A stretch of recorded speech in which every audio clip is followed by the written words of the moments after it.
Dolphins, according to Todd Archer, have requested permission to speak with Cowboys assistant special teams coach Carlos Polk for their special teams coordinator opening. No word yet on if Miami has asked about quarterback coach Steve Shimko, who is Jeff Hafley's OC at Boston College. And if I was another team, I'd be wanting to speak to the assistant special teams coach instead of the guy in charge as well.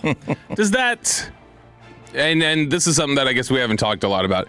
Does it concern you at all that as bad as the special teams was at times last year, it seems like Shoddy gave Sorensen a pass, and it's somebody he's worked with in the past, so maybe he feels like, are you worried about buddy-buddy relationship there? Tell me what was...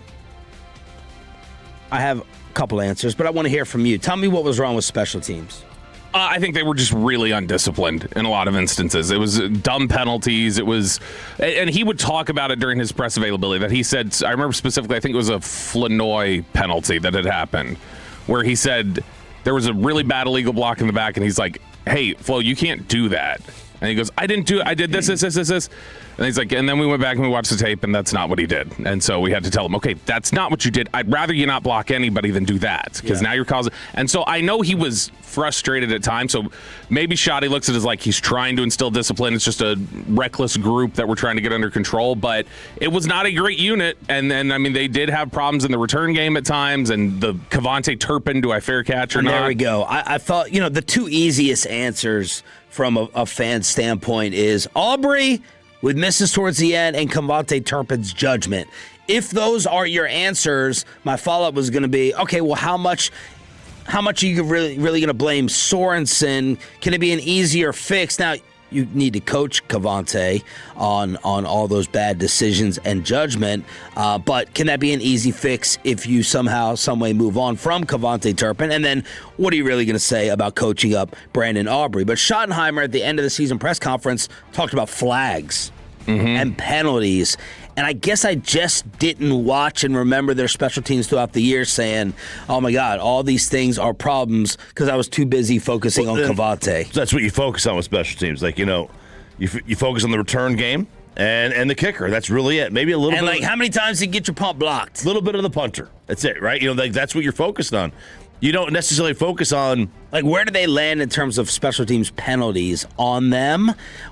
We do return yards. We do punt return yards. We do block punts. We do how many did you block? Felt like Sam Williams, was responsible for an okay amount. Marquise Bell had 7 penalties on a return game this year. Oh. And 3 of them were declined because they would happen on a punt and somebody would be like, nah, we like the field position. But that's the kind of thing where I think in years past he had, for his entire career, the first 2 years, he had 5 penalties total.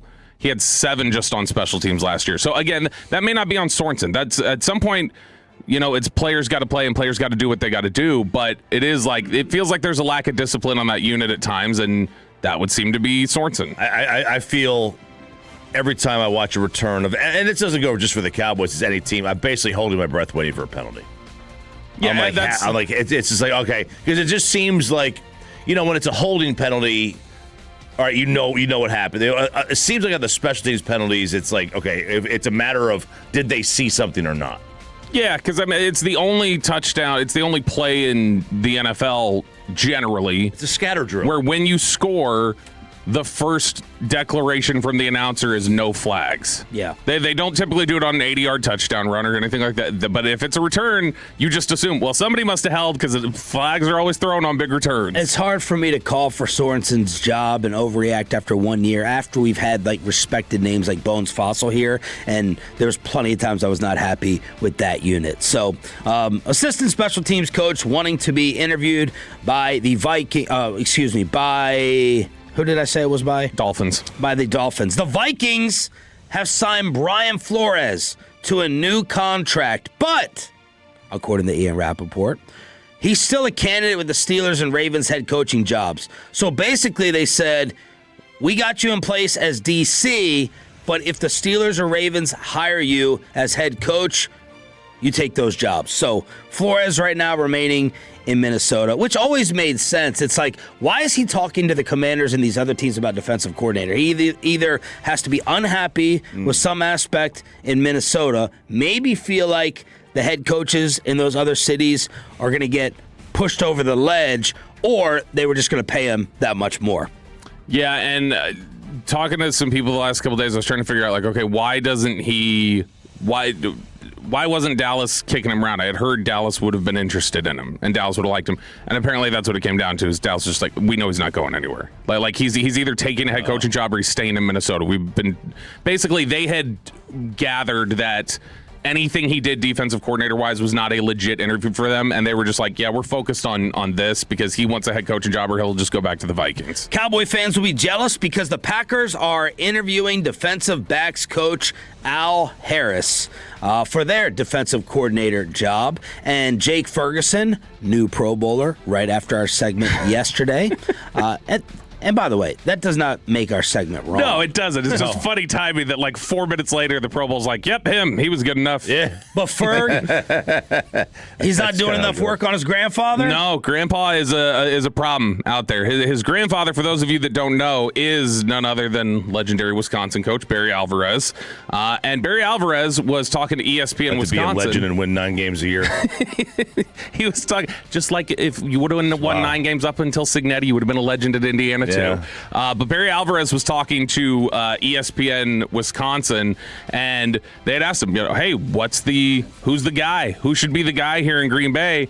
And he says, if I'm Matt LaFleur, I'm going to go get the best coach I could get, and that's Jimmy Leonard. Ooh, he calls him Jimmy, so he's got the connection. He said, I think everybody's recognized his ability. They respect what he's accomplished, his knowledge. If they can get Jimmy Leonard, they need to go get him. And it's like, hey, Gramps, how about you get out of the way? Like, do you not want your grandson to have the best defensive coordinator candidate possible, or the guy that there's? If they want to hire Jim Leonard, stop trying to actively hire him for the Packers. That just seems like you're subverting family a little bit there. Yeah, that's just full on Wisconsin right there. That is. They are. It almost seems like, yeah, Wisconsin above everybody else. State over family. Mm-hmm. Milk over family. Florio says there's a sense in league circles, man. Talk about just underwhelming, that the Browns will end up promoting Jim Schwartz to head coach.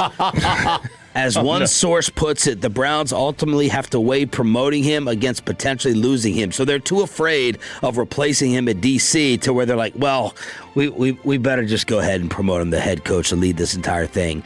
Otherwise, he'll be gone. Right. You can't lose games 20-10. You got to lose with 13-10. Is it the worst thought process, though, if you think you're going to lose and like, yeah, we'll call him head coach, but he's going to run the defense. And we'll just bring in a coordinator, and we'll basically have co-head coaches, and that guy who comes in, he'll make sure that the offense is humming. Well, what type of person? Jim Schwartz has done this before. Mm-hmm. It sounds like he's got a rough around the edges personality. You still have to have the person addressing the entire football team. Yeah, that's the aspect of it that probably is a consideration where you're like, okay, why would you commit to this? But yeah, because his whole reputation is a little bit of, like you said, gruff and not quite Greg Williams, but he wants to. His defenses want to hurt you, just not for money, I guess. But he.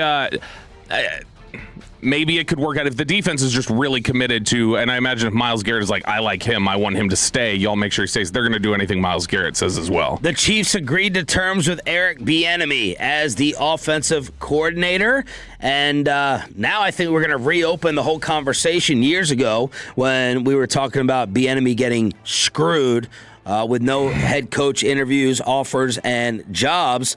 I am out right now on Andy Reid as the brilliant offensive mind. So it'll be interesting if that Chiefs offense all of a sudden returns to explosiveness. We have that conversation. If it comes back. Who was it really? If it comes back, and despite it being Andy's book and plays that he's calling, but if the offense starts to, kind of cook again, does he go right back to being near the top of the league in terms of next head coach in waiting? Is there any chance this puts him back in that pool of names? I don't think because we haven't heard his name in 3 years. I don't think so because of his personality. I saw an Adrian Peterson clip the other day, and this is something I think you want from a position coach. I don't know if it plays for the entire team, just how hardcore he is with his interactions.